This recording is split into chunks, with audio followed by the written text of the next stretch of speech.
Hello viewers, আসসালামু আলাইকুম, welcome to my channel. আমি সাকিব গার্ডেন শেফ থেকে। আর আজকের রেসিপি হচ্ছে রায়তা। এই রায়তাটা কম বেশি সবাই চেনেন। বিভিন্ন ধরনের শিক কাবাব, বারবিকিউ, গ্রিল চিকেন এসবের সাথে রায়তাটা পরিবেশন করা হয়ে থাকে।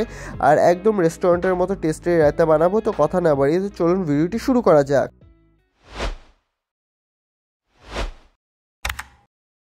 সো রায়তা বানানোর জন্য ফার্স্টে আমাদের টক দইয়ের প্রয়োজন হবে। অ্যান্ড আমি এখানে আড়ংয়ের হাফ কেজি পরিমাণে টক দই নিয়ে নিয়েছি। এখন একটি বাটি নেব অ্যান্ড আমি যতটুকু পরিমাণ রায়তা বানাবো ততটুকু পরিমাণ টক দই নিয়ে নিচ্ছি। সো আমি এখানে এক বাটি পরিমাণ রায়তা বানাবো, যার জন্য আমি এক বাটি থেকে একটু কম পরিমাণ টক দই নিয়ে নিব এখানে। এই ফাঁকে বলে রাখি, আমাদের একটি ফেসবুক পেজ আছে গার্ডেন শেফ নামে। পেজটি অবশ্যই লাইক করে দিবেন এবং আমাদের চ্যানেল নতুন হয়ে থাকলে সাবস্ক্রাইব করে দিবেন। এই টক দইগুলোকে এখন একটা হ্যান্ড মিক্সারের সাহায্যে একদম ফেটিয়ে নিব। এতে করে একদম সুন্দর একটি স্মুথ টেক্সচার আসবে অ্যান্ড এতে রায়তাটা খেতে অনেক বেশি ভালো লাগবে। অ্যান্ড এই টক দইটাকে না ফেটিয়ে কিন্তু রায়তা বানাবেন না, তাহলে এটা কীরকম জানি মুখের মধ্যে একটু দানা দানা বেঁধে যাবে। রায়তা বানানোর মেন ইনগ্রিডিয়েন্টসগুলো এখন নিয়ে নিব।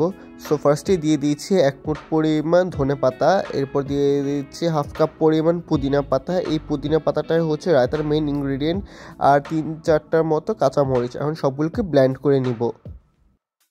ব্লেন্ড করার পর সেখান থেকে আমি 2 চা চামচের মতো এই রসটা দিয়ে দিব আর ব্লেন্ডের কিছু অংশ দিয়ে দিব। আর ব্লেন্ড করে দিবেন, এটা কুচি করে দিবেন না, কারণ ব্লেন্ড করে দিলে এটা খেতে অনেক বেশি ভালো লাগবে।